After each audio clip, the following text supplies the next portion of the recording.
I just walked by Paulie, and Paulie goes, there's only 3 teams that can win the national title in college football. I go, save it. All right. Before we get to Paul Finebaum, I'm going to ask you the question, and then I'll let Paul Finebaum judge your answer.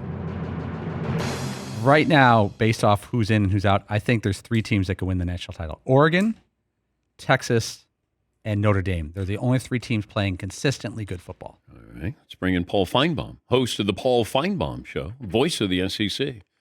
What do you think of that, Paul? It's not a bad answer. I might add Georgia, although I realize we all just watched an 8 overtime game, but I think they're capable. And I'm going to surprise you here. There's one more who could win it. I thought they were the most talented team a week ago, and then I forgot who was coaching them. Ohio State. Ohio State's loss at home to Michigan or Alabama's loss to Oklahoma? What was worse in your opinion? It was Ohio State because Alabama it was on the road.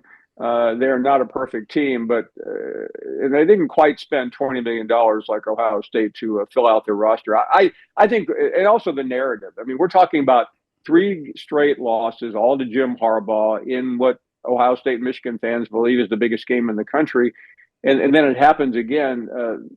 Dan, that's inexplicable. There's no excuse for it because I really thought going into the season that if Ryan Day, here I get to the lead, lost that game and somehow was embarrassed or didn't make it to the championship game, that he probably should be fired. And quite frankly, that hasn't changed. I know the athletic director came out last night with one of these word salads saying, oh, he's our guy. That same athletic director, Ross Bjork, you may remember 2 years ago in the middle of the season, said similar things about Jimbo Fisher. And then at the end of the season, fired him and gave him a $76 million goodbye gift. Okay. If there wasn't a 12-team playoff, Ryan Day would be what? I think he would be fired. And quite frankly, it would be justified. I am well aware his record is 66-10. He's been to the CFP championship game. He's been to the playoffs a couple of times.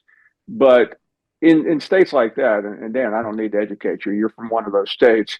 That game is really bigger than life. And, after the first one, after the second one, after the third one, but after the fourth one, and I tell you the line that got me more than any other line, it wasn't his coaching, which is atrocious. It was the fact that he defended his players for getting into a brawl that required pepper gas and who knows what else, defending the field. I mean, Ryan, you had all year to prepare for that game and 60 minutes and 4 hours in real time to win the game.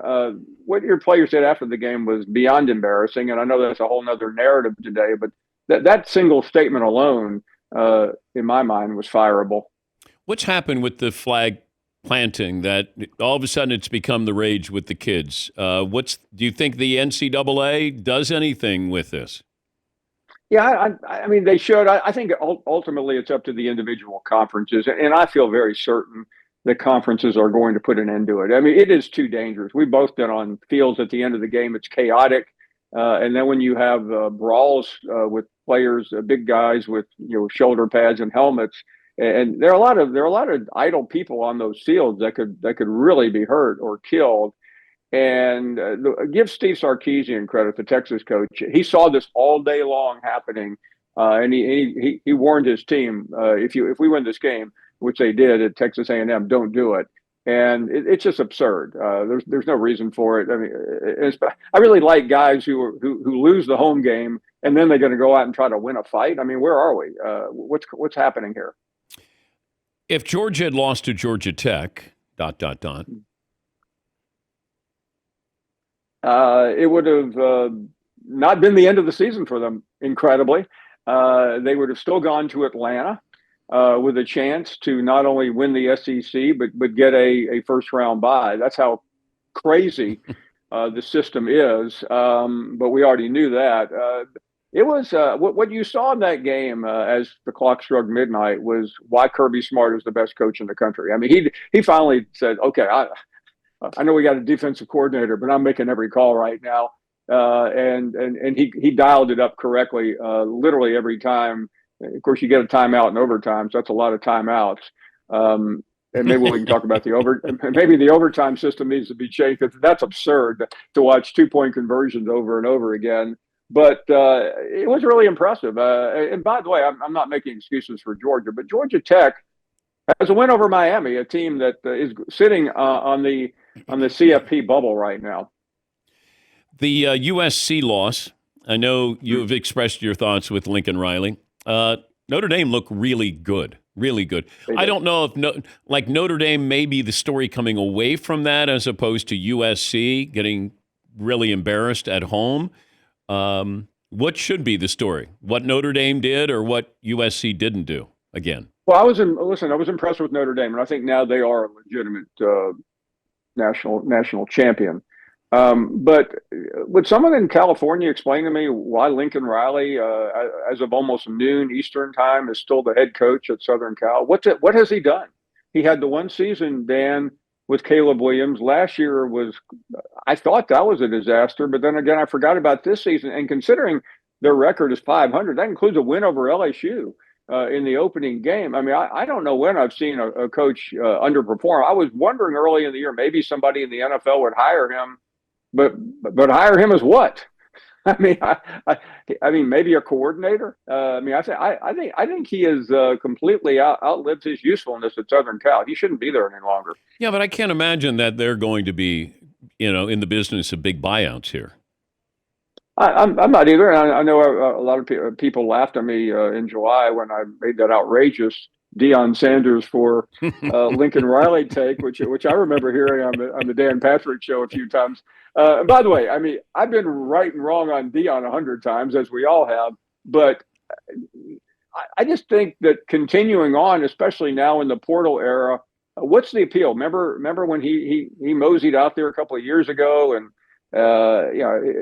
was going to make that place sizzling in Tinseltown. But I mean, I don't get it. And I listen. I know I get accused of calling for coaches' firings all the time. I really don't.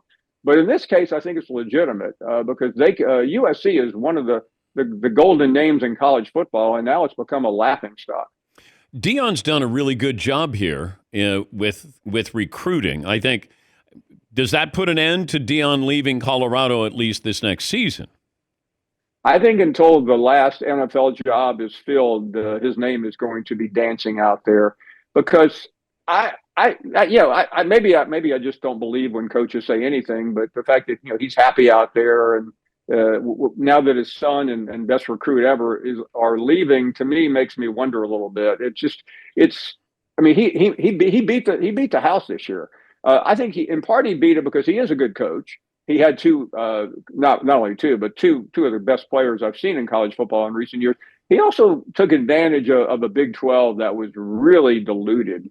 It was an okay league, but by no means what he had last year in the Pac-12. So he mastered it. I mean, he didn't get to the championship game. He won't get to the playoffs, but he still did a remarkable job. He's Paul Finebaum of the Mothership, host of the Paul Finebaum Show.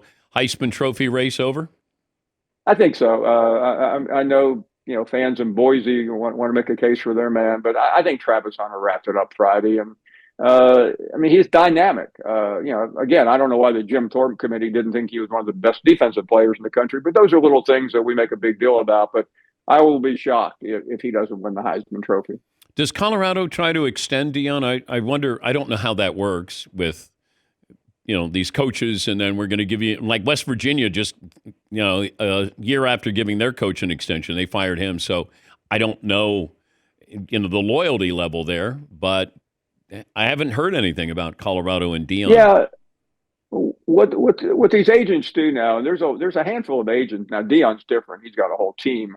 But, you basically float a rumor that Deion's going somewhere, and then the next day the athletic director reading his social media goes hyperbolic and gives him an extension. I can't imagine they wouldn't extend him, but I think Deion's got to figure out what he wants to do. I frankly think he would make a very good NFL coach. Probably not in Dallas, but there'll be a few openings. Oh, actually, there may be by the end of the day, but we have one already. A couple more to come. What do you make of Andrew Luck as the GM of Stanford football? I thought that was a good move. I mean, Andrew Luck is a incredibly smart guy, and that's his school. But what is the role of a GM? Very important question. The GM does the same thing in college that they do in the pros. I mean, they are in charge of personnel. They watch the portal, Dan, which is now open. They deal with the money. However that works in college football, nobody is exactly sure. And they really run the player personnel side of college football. And that's maybe the most important position in college football that nobody really knows about or understands. I think he'll be great at it. Most important game coming up this weekend will be what? Well, probably the ACC game because you have SMU. They are now in the ACC, in case anybody missed that story. And they're playing Clemson, which just got knocked out of the CFP the other day by losing at home to South Carolina. But then Syracuse beat Miami. So I think Clemson can literally, here we go in NCAA basketball talk in March, they can steal a bid by getting that. If they lose, they're out. That's a fourth loss. SMU probably stays alive. Miami is the one that's Miami and Alabama are probably literally on that bubble, sweating it out. The SEC game will not affect anything. The ACC game will. I mean, there's a couple. Obviously, there are other games that affect one bid, but this game could affect several bids. But I wonder, are we getting close to the point of getting rid of conference championship games? Because what's at risk if you suffer another loss? And like Georgia, you're saying Georgia is safe even if they lose the SEC title game? Yeah, because they have two losses and they have the best win on the board right now in the country. They have a win over Texas, which will be number 2 tomorrow night. So that matters. I mean, I don't understand this committee. They value top 25 teams. I mean, there's some teams in the top 25, Dan, that are just putrid, but they get beneath. I mean, there's some teams in the top 10 that aren't that great. But ultimately, I think who have you beaten? Georgia has a great win. Alabama, by the way, has some epic losses that you mentioned. One, Vanderbilt's the other, 2 6-loss teams, but they do have a win over Georgia. So that will put them at least into consideration. Good to talk to you as always, Paul. Thanks for joining us. Pleasure, Dan. Thank you. That's Paul Finebaum, the Paul Finebaum Show, weekdays from 3 until 7 Eastern. Also, SEC Nation. He's a busy man.